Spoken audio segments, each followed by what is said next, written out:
Hello students, I am Avinash Swankar from KV number 1 Chhindwada. Today we are going to continue the remaining portion of chapter 9, that is planning and sustainable development in Indian context. In the last class we discussed a case study related with Barmor tribal region, in which we understand that how integrated tribal development project changes the life of this area. Today's session is related with the concept of sustainable development and related aspects. So let's start. Development is a multidimensional concept and signifies the positive, irreversible transformation of the economy, society and environment. विकास एक बहुआयामी संकल्पना है जो अर्थव्यवस्था, समाज और पर्यावरण में सकारात्मक परिवर्तन को बताती है. डेवलपमेंट इज़ ऑलवेज पॉजिटिव, यह हमेशा सकारात्मक होता है. अर्थव्यवस्था और समाज और पर्यावरण में अगर सकारात्मक परिवर्तन है तभी हम उसे क्या कहेंगे, विकास कह सकते हैं. अगर नकारात्मक, अगर पर्यावरण की गुणवत्ता में सुधार नहीं हो रहा है, उसकी गुणवत्ता नष्ट हो रही है, तो वो विकास नहीं होगा, उसे हम विकास की श्रेणी में नहीं रख सकते. The concept of development is dynamic and has evolved during the second half of 20th century.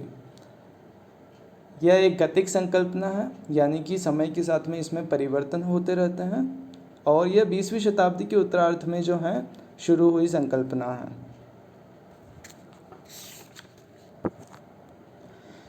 In the post-World War era, the concept of development was synonymous to economic growth. किसका सिनोनिम समझा जाता था? Economic growth का synonym समझा जाता था कि अगर आर्थिक विकास हुआ है इसका मतलब क्या है, विकास है. आर्थिक विकास मतलब लोगों की प्रति व्यक्ति आय, और अगर ग्रोस नेशनल इनकम प्रोडक्ट जो है उसमें वृद्धि हुई है तो वहीं क्या हो जाएगा, विकास हो जाएगा. But even this centuries having high economic growth experienced speedy rise in poverty because of the unequal distribution. अब इकोनॉमिक ग्रोथ तो हुई देशों की, लेकिन वहाँ पर संसाधनों का वितरण जो है वो असमान हो गया, और असमान होने की वजह से गरीबी जो है वो बढ़ने लगी. सो इन 1970 the phrases such as redistribution with growth and growth and equality were incorporated in the definition of development. अब 1970 के दशक में पुनर्वितरण के साथ वृद्धि और समानता जैसे शब्द जो है वो विकास की परिभाषा में जोड़े जाने लगे. क्यों? क्योंकि डेवलपमेंट केवल कुछ भाग तक ही सीमित था पोस्ट वर्ल्ड वार सेकेंड में, जिसमें इकोनॉमिक ग्रोथ को ही माना जाता था कि अगर प्रति व्यक्ति आय बढ़ रही है तो वो क्या हो जाएगा, विकास हो जाएगा. लेकिन उसमें ये नहीं देखा गया कि सोसाइटी का कितने प्रतिशत हिस्से में इकोनॉमिक ग्रोथ है और कितना प्रतिशत गरीबी रेखा से नीचे है. तो 1970 में redistribution with growth and equality जो है ये चीज़ें आने लगी कि जो संसाधन है उनका पुनर्वितरण होना चाहिए, पुनर्वितरण के साथ वृद्धि होनी चाहिए, और वृद्धि और समानता दोनों साथ चलने चाहिए. और इसी कॉन्सेप्ट को ध्यान में रखते हुए 1970s में विकास में कुछ और चीज़ें जो हैं वो ऐड की गई. उनमें देखा गया है कि विकास तभी है जब लोगों को पॉलिटिकल एंड सिविल राइट्स जो हैं वो अवेलेबल हो जाएं, इक्वलिटी ऑफ अपॉर्चुनिटी हो, अवसरों की समानता मिल जाए, education and health facilities available हों, और लोगों की लाइफ जो हैं और लिविंग स्टैंडर्ड जो हैं उसमें सुधार दिखाई दें, तभी क्या होगा, वो सस्टेनेबल डेवलपमेंट और वो डेवलपमेंट कहा जाएगा. अब rise in the awareness of environmental issues in the late 1960s in the western world. 1960 के दशक में एनवायरमेंटल इश्यूज जो हैं वो उठना शुरू हुए पश्चिमी विश्व में. It reflected the concern of people about undesirable impact of industrial development on the environment. अब हमने विकास को औद्योगिक विकास से जोड़ दिया। और हमने फिर ये अनुभव किया कि पर्यावरण जो है उस पर इस औद्योगिक विकास के बहुत ही नकारात्मक प्रभाव जो हैं वो दिखाई दे रहे हैं। The publication of the population bomb by Ehrlich in 1968 and the limits to growth by Meadows and others in 1972 further raised the level of fear among environmentalists in particular and people in general. दो पुस्तकें, the population bomb एहरलिच की जो 1968 में आई थी और meadows की the limits to growth जो कि 1972 में आई थी, इन दोनों किताबों ने पर्यावरणविदों के मन में एक डर पैदा किया कि अगर इसी तरीके से औद्योगिक विकास होता रहा, जनसंख्या में वृद्धि होती रही, तो पर्यावरण को बहुत ज़्यादा नुकसान हो सकता है। This sets the scenario for the emergence of new models of development under the broad phase of sustainable development.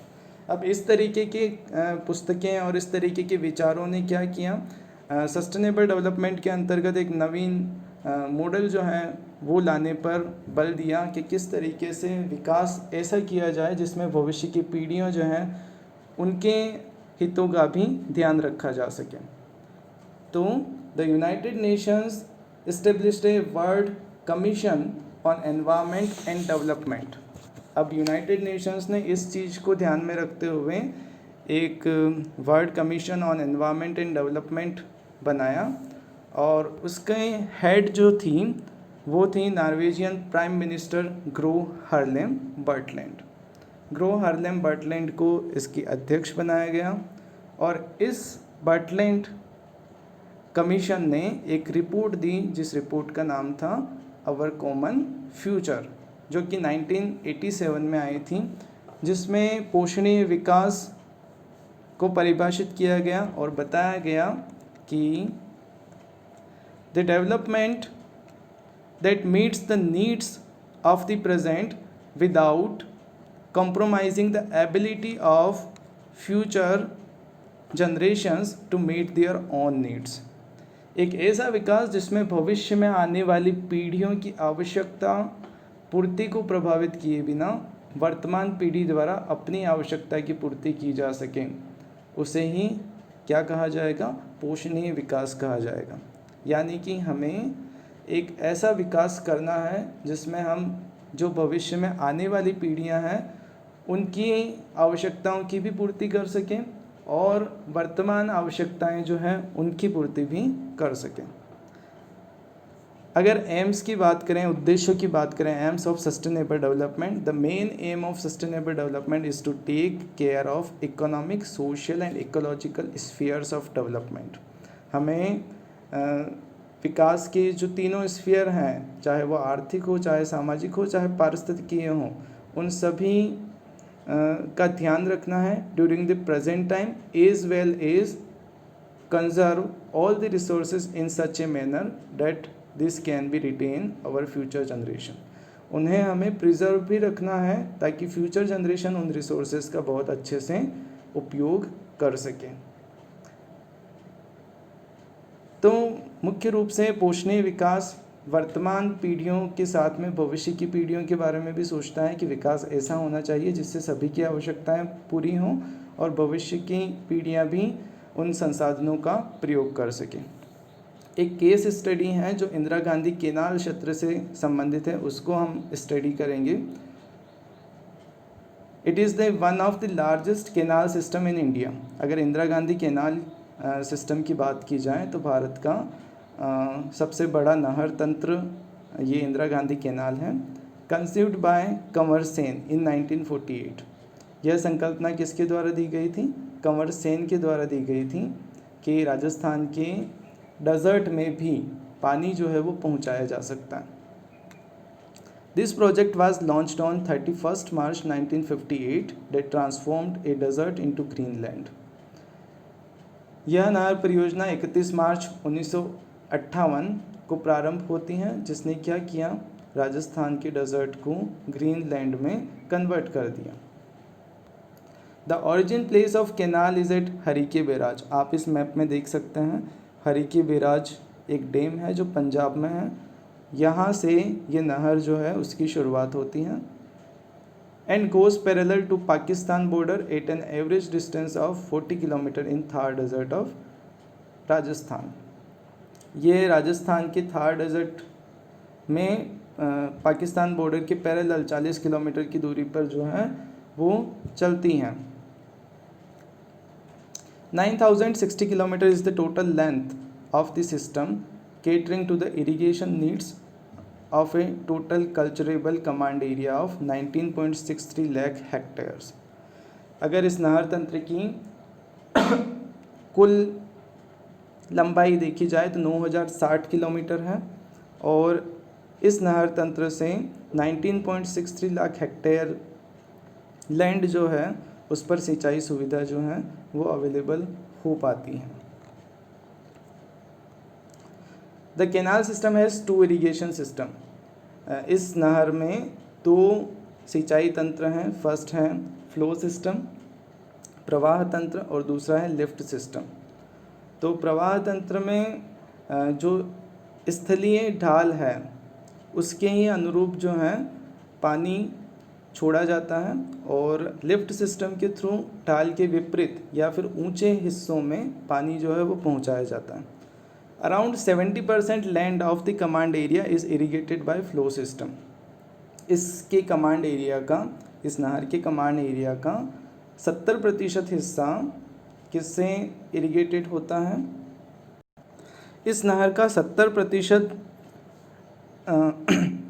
इस नहर तंत्र से, जो प्रवाह तंत्र है उससे कुल 70% कमान क्षेत्र का हिस्सा जो है वो सिंचित किया जाता है और लिफ्ट सिस्टम से 30% भाग जो है कमान क्षेत्र का वो सिंचित होता है।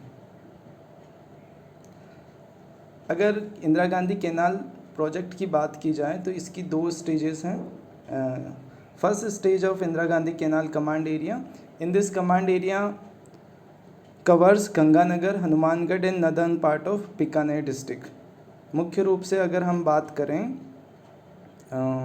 इस स्टेज फर्स्ट के अंतर्गत आने वाले क्षेत्र की, तो ये 3 जिलों में फैला हुआ है। पहला है गंगानगर जो यहाँ पर है, दूसरा हनुमानगढ़ और तीसरा northern part of Bikaner district. First stage में 3 जिलों के भाग सम्मिलित होते हैं। Its cultivable command area is 5.53 lakh hectare along with general undulating topography।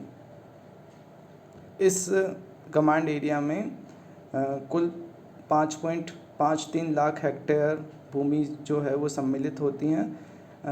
मुख्य रूप से यह भूमि जो है वो असमान धरातल हम लोगों को यहाँ पर दिखाई देता है। In this stage, the irrigation system was introduced in early 1960s। 1960s में इस चरण के अंतर्गत जो है वो सिंचाई प्रारंभ की गई थी।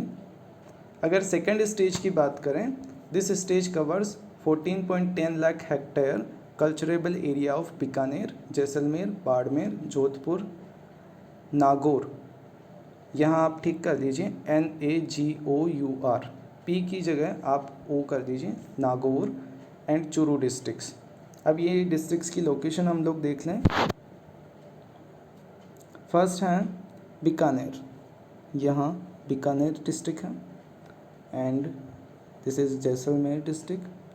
देन बाड़मेर, जोधपुर, नागौर की जोधपुर के जस्ट पास में नागौर है और यहाँ है चूरू डिस्ट्रिक्ट। तो ये कुछ ज़िले हैं जहाँ पर सेकंड फेज़ में सिंचाई सुविधा जो है वो उपलब्ध होती हैं।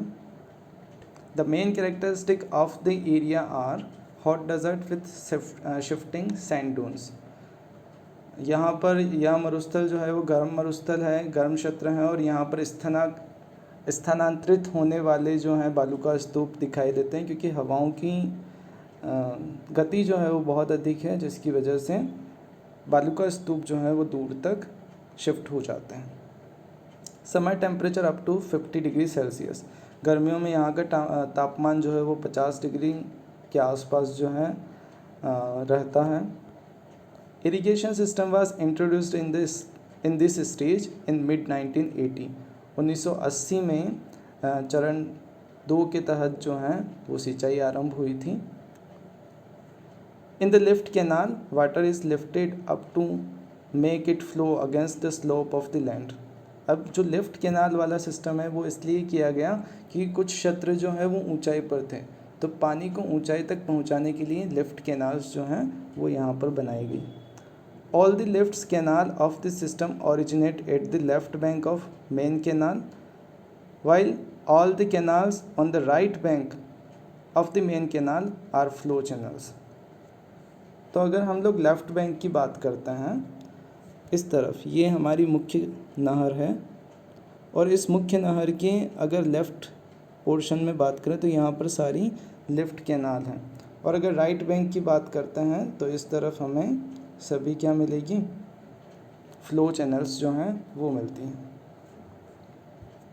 अब ये जो इंदिरा गांधी कैनाल इस क्षेत्र में आई है, उस इंदिरा गांधी कैनाल के आने की वजह से क्या क्या प्रभाव पड़े हैं इस क्षेत्र के ऊपर। यहाँ पॉजिटिव इफ़ेक्ट भी आए हैं और नेगेटिव इफ़ेक्ट भी हैं। In the positive effect there is sufficient soil moisture availability for a longer duration. पानी की उपलब्धता की वजह से मिट्टी में जो है वो नमी रहने लगी है।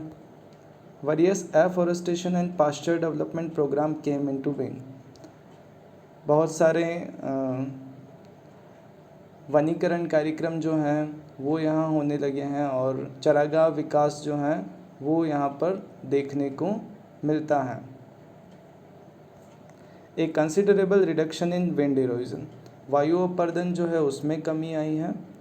And siltation of canal system have also been recorded. और दूसरी चीज़, नहरी तंत्र में बालू निक्षेप की प्रक्रियाएं भी अब धीरे धीरे कम हुई हैं। This canal irrigation led to increase in cultivated land and intensity of cropping. नहरी सिंचाई के प्रसार से इस प्रदेश की कृषि अर्थव्यवस्था प्रत्यक्ष रूप से क्या होती हैं, रूपांतरित हो जाती हैं, और क्रॉपिंग इंटेंसिटी जो है वो भी यहाँ पर क्या होती है, बढ़ती हैं। मेन कमर्शियल क्रॉप्स जो हैं वो wheat, rice, cotton, groundnut जो हैं वो रहती हैं, और उन्होंने किसका स्थान ले लिया, ग्रेम, चना, बाजरा और ज्वार जो थी, ग्रेम, बाजरा और ज्वार, उन फसलों का स्थान अब गेहूँ, चावल, कपास, मूंगफली इन्होंने ले लिया। अब इस इंदिरा गांधी कैनाल के कुछ नकारात्मक प्रभाव भी हैं। There are some negative impacts. Number 1 is due to intensive irrigation and excessive use of water. अब अत्यधिक सिंचाई करने की वजह से और बहुत ज़्यादा पानी के प्रयोग की वजह से an alarming rate of water logging and soil salinity have been recorded. तो वाटर लॉगिंग की प्रॉब्लम जो है वो यहाँ पर दिखाई देने लगी है। पानी जो है वो जमा हो जाता है मिट्टी की ऊपरी परत पर, and soil salinity have been recorded. मिट्टी में नमक की मात्रा जो है वो भी यहाँ पर क्या हो जाती हैं, बढ़ जाती हैं। तो इस इंदिरा गांधी कैनाल सिस्टम के कुछ सकारात्मक प्रभाव हैं तो कुछ नकारात्मक प्रभाव भी हैं। अगर इन नकारात्मक प्रभावों को दूर कर लिया जाए तो इंदिरा गांधी कैनाल ने राजस्थान के डेजर्ट में बहुत ही अच्छे परिणाम जो हैं वो दिए हैं। अब इस इंदिरा गांधी कैनाल में ऐसे कौन कौन से मेजर्स हैं जो सस्टेनेबल डेवलपमेंट को प्रमोट कर सकते हैं, उसको बढ़ावा दे सकते हैं। Measures for the promotion of sustainable development in IGC command area. Number 1 is strict implementation of water management policy, protective irrigation in stage first and extensive irrigation of crops and pastures in stage second. सबसे पहली और महत्वपूर्ण चीज़ क्या है, जल प्रबंधन नीति जो है उसका कठोरता से कार्यान्वयन होना चाहिए। नहर परियोजना क्षेत्र के चरण 1 में कमान क्षेत्र में फसल रक्षण सिंचाई और चरण 2 में फसल उगाने और चरागाह विकास के लिए विस्तारित कृषि का प्रावधान जो है वो होना चाहिए। अर्थात एक्सटेंसिव इरिगेशन जो है वो स्टेज 2 में होनी चाहिए, स्टेज 2 में होनी चाहिए। और प्रोटेक्टिव इरिगेशन जो है वो स्टेज फर्स्ट में होनी चाहिए, और इनका कार्यान्वयन जो है वो क्या होना चाहिए, कठोरता से होना चाहिए। Number second, the cropping pattern shall not be include water intensive crops. जल सघन फसलों को नहीं बोया जाना चाहिए, ऐसी ही फसलें नहीं लगानी चाहिए जिनको अत्यधिक पानी की ज़रूरत होती हैं। तीसरा, reduce conveyance loss of water. जो पानी का मिसयूज़ है उसको कम किया जाना चाहिए, जैसे कि नालों को पक्का करना है।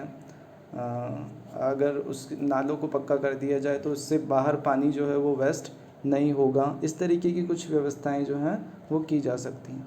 Reclaim the area affected by water logging and soil salinity. जहाँ पर पानी जमा हो जाता है और जिन क्षेत्रों में नमक की मात्रा ज़्यादा हो गई है, लवण की मात्रा ज़्यादा हो गई हैं, उन क्षेत्रों का वापस से पुनरुद्धार जो है वो किया जाना चाहिए, उनको फिर से ठीक किया जाना चाहिए, उसकी मिट्टी को फिर से सुधारा जाना चाहिए। Eco development through afforestation, shelter belt plantation and pasture development. वनीकरण, वृक्षों की श्रृंखला, शेल्टर बेल्ट जो है वो बनाया जाना चाहिए, और चरागाह विकास जो है वो किया जाना चाहिए। Land allottees to be provided adequate financial and institutional support for cultivation of land. तो यहाँ पर जितने भी भू आवंटित हैं उनको कृषि के लिए पर्याप्त मात्रा में वित्तीय और संस्थागत सहायता जो है वो दी जानी चाहिए, ताकि वो अपने कृषि क्षेत्र को विकसित कर सके और उनके जीवन स्तर में भी जो है वो सुधार दिखाई दे। The agriculture and allied activities have to develop along with other sectors of Indian economy.